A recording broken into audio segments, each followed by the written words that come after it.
In today's video, we're focusing on some free agent rumors concerning players like Jacob Markstrom, Braden Holtby, and Alex Petrangelo. We also have some trade rumors concerning the Pittsburgh Penguins, and we have a few signings to discuss as well. We'll jump into all the latest news coming up next.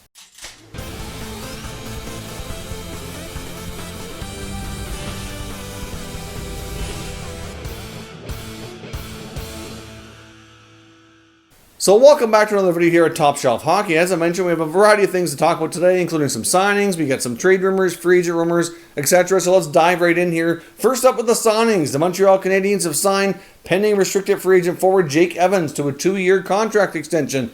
Jake Evans was playing a lot of fourth-line center duty during the playoffs. Didn't do too badly. Got a 2-year deal at $750K. Now, this is a 2-way deal in the first year, but it's a 1-way deal in year 2 of the contract. So, obviously, within a year's time, they do expect him to be a full-time member at the NHL roster level. But, of course, it's not a lot of money. Pretty low risk just in case it turns out he's not quite ready for that. But certainly gives him a bit of a confidence boost heading in to the upcoming season.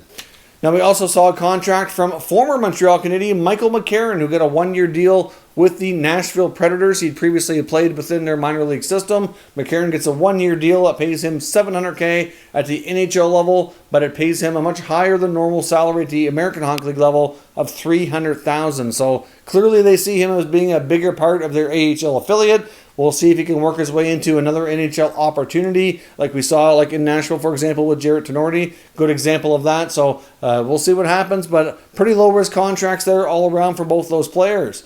Now, we also had an update as well from the Ottawa Senators organization. We saw GM Pierre Dorion do his first media availability in quite a long time, and we did get confirmation that Senators goaltender Craig Anderson will not be offered a contract to return. So the longtime Sens netminder, the leader in most goaltender statistical categories, will not be back. So his time with the Sens is over. Not really shocking news in that regard. We fully expected that to be the case. Really unclear right now if Anderson will continue playing elsewhere or not. He'll probably go into free agency and explore what's out there before he kind of makes a decision, would be my guess. But certainly Anderson had a great run in Ottawa. He's a great for the community, great for the team. Like I said, he goes down arguably as the greatest Sens goaltender of all time. As far as longevity goes especially. So certainly had a great run, and we'll see what happens next for Anderson. He will join several other older veteran goaltenders who could be at the end of their careers if opportunities don't present themselves.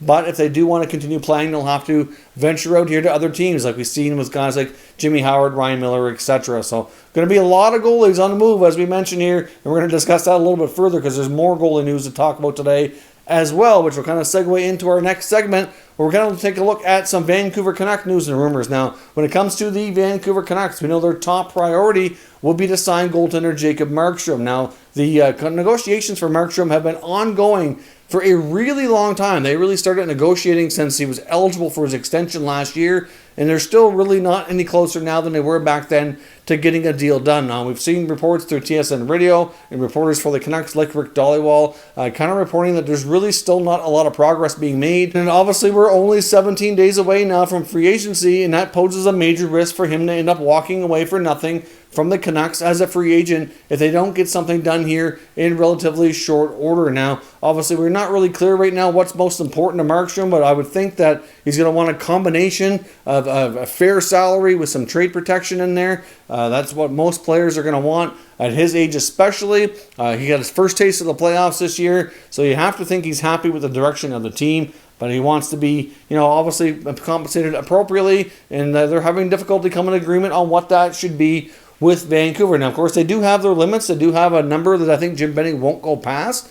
But at the end of the day here, he's super important to the team, and they've made it known he's priority number one. Now, we do have other reports as well indicating that should Markstrom go to market and not be signed before free agency begins, they would expect the Detroit Red Wings to make a major push for the Swedish goaltender to be signed with them on a longer-term contract. Now, Steve Yzerman has all kinds of cap flexibility in Detroit. He doesn't have the same cap constraints like they have in Vancouver and a lot of the other top teams. So you have to think he could throw a lot of money at Markstrom, probably give him exactly what he's looking for. But is that going to be the best fit and the best option for Markstrom in his career? It's certainly difficult to say. I mean, like I said, would you want to go to the Red Wings, who are at the bottom of the NHL and are going to need to work their way up? It could be a long time before he gets another opportunity to really make a playoff run or have a shot at a Stanley Cup. whereas Vancouver or some other teams out there might be able to be much closer to winning a lot sooner. So I guess at the end of the day, it's going to boil down to what's most important to Markstrom.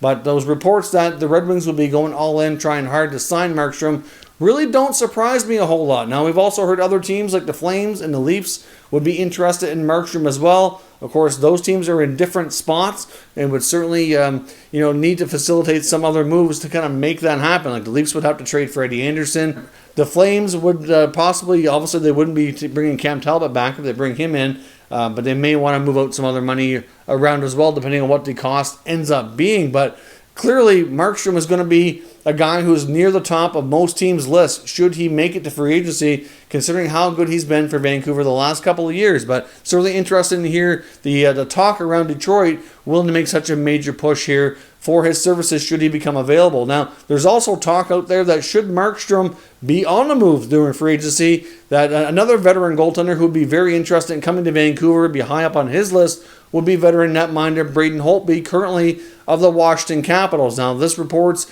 are not necessarily saying that the Vancouver Canucks are kind of looking at Holtby as plan B should Markstrom walk. It's just more of a case of Holtby having interest in Vancouver. Of course, a lot of these goalies, I'm sure, are watching each other's situations because there's a number of them that are veterans out there that have had solid careers that are up for contract renewal that could be on the move, and they're probably looking at different teams and saying, kind of trying to get their ducks in a row. Where would they be interested in going if they don't sign with their existing teams? In a case like Holtby, it's pretty much a guarantee he's not going back to Washington.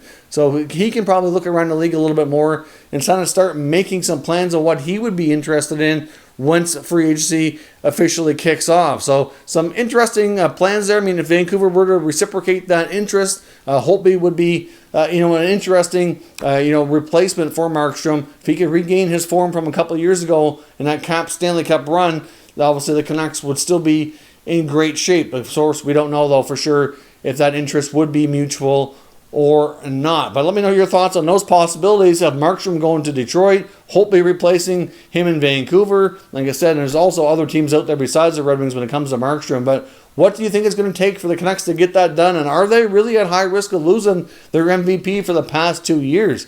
I mean, it also looks like they're at pretty high risk now to lose Chris Tanev. There's been reports that the Canucks haven't really made any official offers at all, and the Penguins apparently are interested in bringing him in on a longer-term deal to match the deal of his brother Brandon Tanev, at least in term.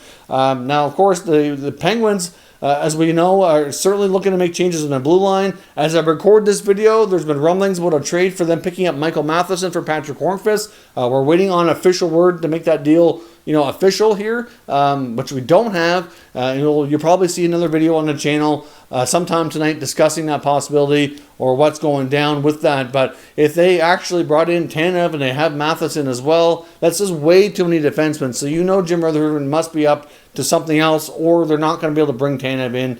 That's just, not possible. But I guess we'll have to stay tuned because we know there's plenty going on in Pittsburgh. And the other thing, too, was within the forward group, as we know here, with this trade I'm just talking about with Matheson, the player going out was Patrick Hornqvist is what was being reported. So I had mentioned before about Hornqvist being a potential trade target. And we also have reports about Brian Rust generating a lot of interest. Now, in the case of Brian Rust, it's not so much of Rutherford shopping him around. It's more of a case of them getting calls and other teams expressing interest. But apparently it seems like though Pittsburgh would be more likely to make the deal happen if the acquiring team would be willing to throw in a decent young player and a prospect who has top six forward potential. So another situation to keep our eye on. If you look at the Penguins, for example, where they already traded for Kasperi Kapanen, you have to look at their top six situation. Like I said, the centers are Crosby and Malkin. You get the left side is going to be Gensel and Zucker. You get Kapanen, throw him on one of those right sides because they expect him to play a top six role. That other top six spot could be filled like a guy like Simon. It could be filled with another player who they haven't acquired yet. It could be a variety of players. Could consider moving him if they see him playing not in their top six, but like in their bottom six on their third line. That contract might be a little bit much for that, that type of role. I don't know, but it's certainly a player that they're willing to at least listen on and see what the offers are like. So Brian Rust is another Penguin, along with Matt Murray, along with really at least another defenseman now if they do indeed pick up Matheson. Going to be, a bit of a revolving door in Penguins Nation. Now we also have the latest updates on Blues captain Alex Petrangelo. Now the latest reports from Pierre LeBrun of TSN indicate that the top 3 teams in the running for his services should he leave St. Louis are again Toronto, Vegas, and the Calgary Flames. Now we've talked about Toronto and Vegas before, but the Flames are a team that's been getting a lot of action here in the latest Petrangelo rumor mill talk. So we'll see if they're going to be serious players or not. The latest offer I'm hearing from the Blues to Petrangelo is an $8 million per year contract, but apparently it sounds like there's no signing bonuses or trade protection, or they won't agree to those terms. They want him to agree to the average annual value, which I mentioned before. It just seems kind of crazy. I really do not understand how this negotiation is being handled by the team side of things. Now, obviously, there could be things going on that we don't know. It's obviously things are being leaked out here. There's a bit of some rumor mills about this player, so it's difficult to say exactly if everything's 100% true or not. But clearly, it just seems like a really odd scenario. But as we get further and further along in this process, it does seem more and more likely that he will not be back in St. Louis. That it's kind of getting contentious, somewhat personal. And just, I don't know why they will not come closer to giving him what he wants, and why they brought in all these other defensemen like Scandella and Falk and immediately extended. Now, in the case of Toronto, you'd probably have to trade one of your big 4 or Janssen as well as Kerfoot. I mean, if you take Janssen and Kerfoot's salary, they would make comparable to what William Nylander would make. Whereas you look at Vegas, you're going to have to move out Marc-Andre Fleury for sure. Maybe even a Paul Stastny as well. Both of those guys would be difficult to probably trade. I mean, Fleury could be a buyout candidate, and he could, end up becoming a UFA. That's quite a possibility. But in the case of Stastny, they might have to retain some salary. I don't know, but he's a player that there's been a lot of talk.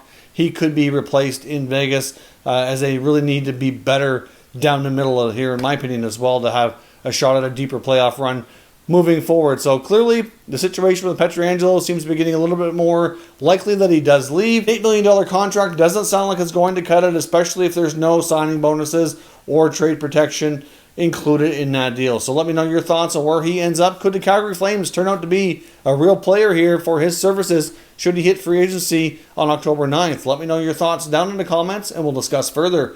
If you're new to the channel, consider subscribing and turning on your notifications so you don't miss any future content. And give this video a thumbs up if you enjoyed it. I'd appreciate it if you did. As always, thank you for watching, and I'll catch you next time.